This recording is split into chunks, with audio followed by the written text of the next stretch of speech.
a lot of mostly Gen Z Christians, but this can apply to anyone. Whoa, whoa, whoa. Okay, that. All right. I'm sorry about that. A lot of Christians today, younger Christians mostly, are sort of in this mindset of trying to achieve more and more. I have to get these gains or I'm worth nothing. And it sort of leads to this depression, you know, because I have not achieved this goal. What's happening? I mean, I can't achieve this. I'm worth nothing. And a lot of it ties into, going to the gym, body dysmorphia, all that. And I want to share a verse. I'm trying to line this. I'm sorry. I want to share a verse, uh, or more like a passage, because we're going to read through just 4 verses. It sort of talks on this subject and try to give a word of encouragement. It's in Philippians chapter 4, starting in verse 10.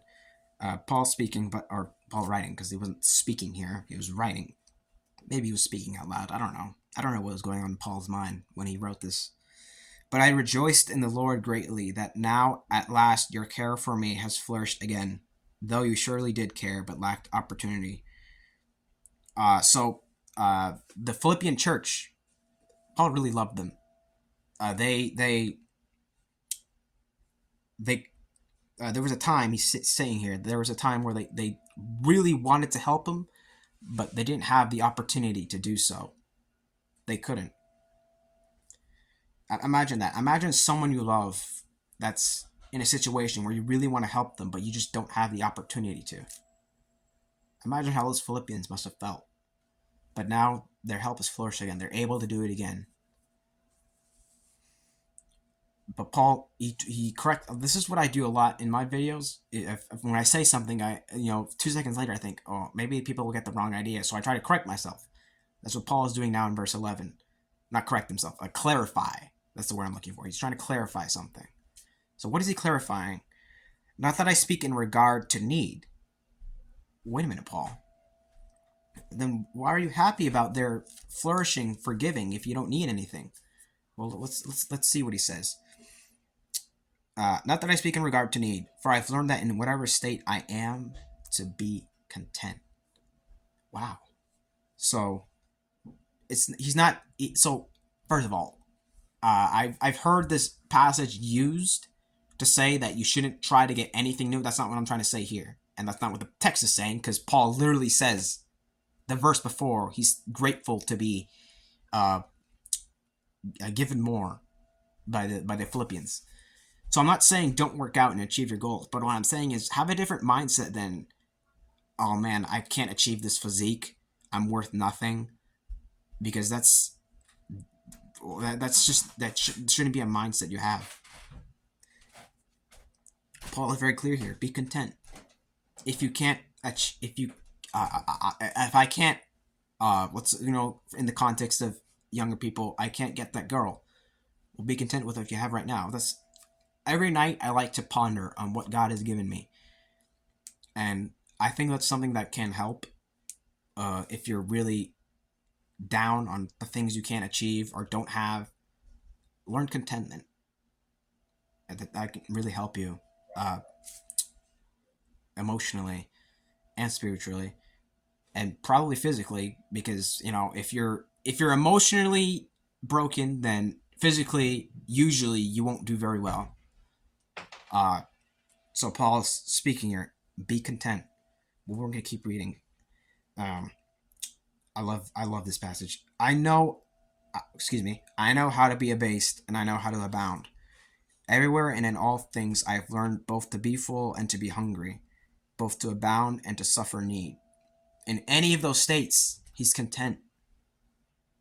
When you're in the lowest of lows, crying out to God, God help me. I don't have this thing I don't have this that I need. Um, Paul says, be content with what you have. And when you have great things, be content. Don't be greedy. Don't be thinking, oh, well, I have this perfect physique, but I need more. Or like, strive for more, but not with the wrong mindset. Strive to actually achieve that goal and Don't make it so stressful where you're just struggling every day, looking at yourself in the mirror and thinking, "Oh man, I just look awful." Learn contentment. I promise you, I'm still learning it myself. I'm still trying to really uh, grasp it, trying to learn it very well. I'm not saying that I've completely achieved it. We'll be on this journey together, bro. Don't worry. um, but I promise you that it's going to help you emotionally, and you won't be going through every day just stress. I went through a period of just anger because I had a awful mindset that was not. There wasn't self improvement. It was like the extremist self improvement where you're stressing every day about it, about your physique, about girls, about any of that. Just I prefer to go with the Bible on this and what Paul's saying here. Contentment. It feels so much better, and I'm still working on it. So I'm not saying here that I'm great at this either. I'm still getting the hang of it. But once you get the hang of it, I'm sure you're gonna feel different. And this is how suffering is gonna work. If you have contentment, then through periods of suffering, you're gonna get through it, and you're gonna come out through that a new man, a better man.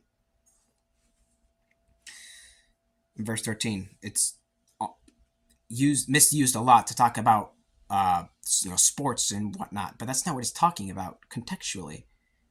I can do all things through Christ who strengthens me. This isn't talking about, all right, new PR. No. And I mean, it's not wrong to do. Whoops. It's not wrong to uh, do sports or do weightlifting or anything like that for God's. Absolutely. If that's where your abilities lie, honestly, go for it, bro. Go for it.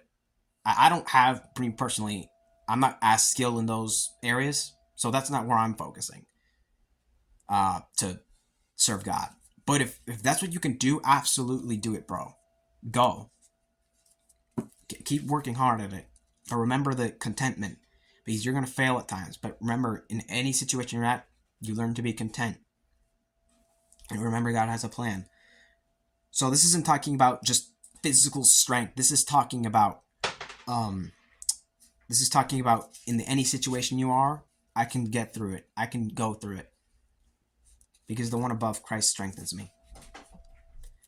Think about this, and I encourage you to adopt this mindset rather than adopting the depressive mindset that the world tries to give you